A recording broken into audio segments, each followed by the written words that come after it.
Hello friends, ఎలా ఉన్నారందరూ?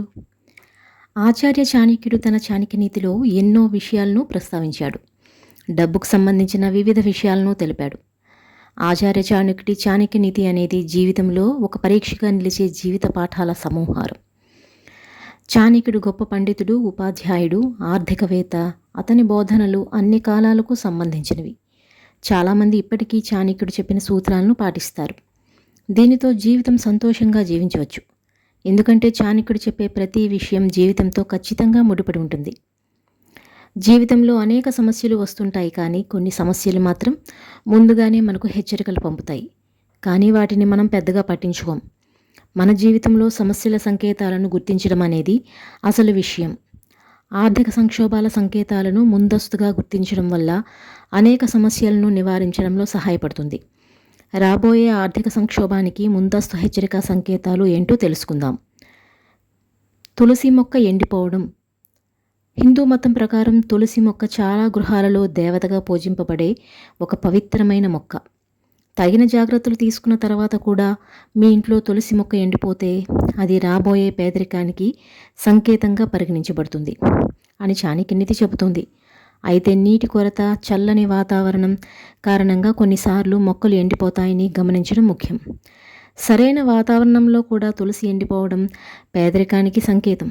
అందుకే తులసి మొక్కను జాగ్రత్తగా చూసుకోండి. ఇంట్లో గొడవలు.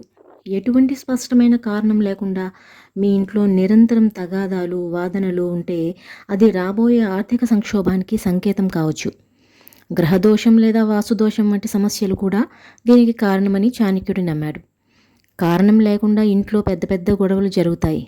దీనితో అనేక సమస్యలు వస్తాయి. మానసికంగా, ఆర్థికంగానూ ఇబ్బందులు ఎదుర్కొంటారు. సమస్యలు అనేవి మీ వెంటే ఉంటాయి.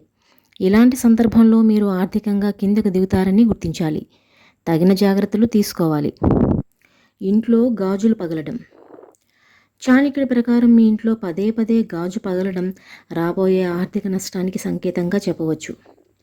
మీ ఇంటిలో రాబోయే పేదరికాన్ని సూచిస్తుంది.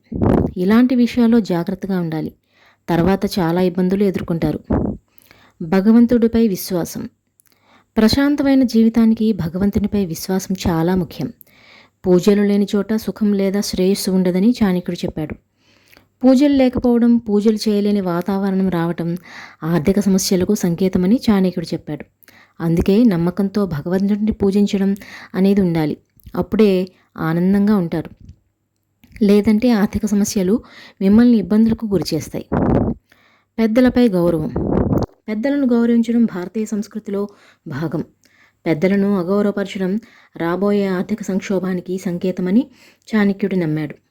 పెద్దల పట్ల అమర్యాదగా ప్రవర్తించేవారు జీవితంలో నిజమైన ఆనందాన్ని పొందలేరని అన్నారు.